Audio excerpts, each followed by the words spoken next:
ಕಾರಣದಿಂದ ಇಲ್ಲಿ ಬೇರೆ ಬೇರೆ ಬೇರೆ ಹುದ್ದೆಯವರು ಬಂದಿದ್ದಾರೆ. ಕಾರಣ ಇಷ್ಟೇ, ನಮ್ಮ ರಸ್ತೆ ಮುಖಂಡರಾದ ಐವನ್ ಡಿಸೋಜ ಅವರಿಗೆ ಮಂತ್ರಿ ಸ್ಥಾನ ಕೊಡಬೇಕು ಅಂತ ಹೇಳ್ಕೊಂಡು ಬೇಡಿಕೆ ಇಟ್ಟು ನಾವು ಬಂದಿದ್ದೇವೆ. ಬಹಳ ವರ್ಷದಿಂದ ವಿಧಾನ ಪರಿಷತ್ ಹಾಗೂ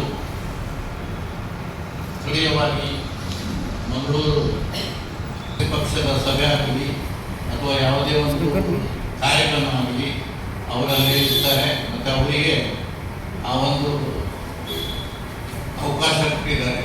ಮೊನ್ನೆ ಕೇರಳದಲ್ಲಿ ಎಲೆಕ್ಷನ್ ಆಯಿತು, ಬೇರೆ ರಾಜ್ಯದಲ್ಲಿ ನಾರ್ತ್ ಈಸ್ಟಿಗೆ ಅಲ್ಲಿನೂ ಕಳಿಸಿದ್ರು. ಸೊ ಹೀಗೆ ಮಾಡ್ತೇವೆ. ಯಾವುದೇ ಪಕ್ಷದಾಗಲಿ ಸರ್ಕಾರದಾಗಲಿ, ಇರುವ ಸರ್ಕಾರದಾಗಲಿ ಪಕ್ಷದಾಗಲಿ ಯಾವುದೇ ಒಂದು ಇರ್ತದೆ, ಅವರು ಕ್ರೈಸ್ತರಂತಲ್ಲ, ಅವರ ಸಾಮರ್ಥ್ಯ ಅನುಗುಣವಾಗಿ ಅವರು ಅಲ್ಲಿಗೆ ಮುಟ್ಟಿದ್ದಾರೆ.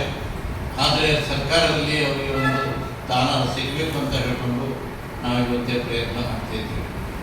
ನೀವೆಲ್ಲರೂ ಅದಕ್ಕೆ ಸ್ವಲ್ಪ ನಮಗೆ ಸಹಕಾರ ಕೊಟ್ಟರು. ಯಾಕೆ ಅಂದರೆ ನಮಗೆ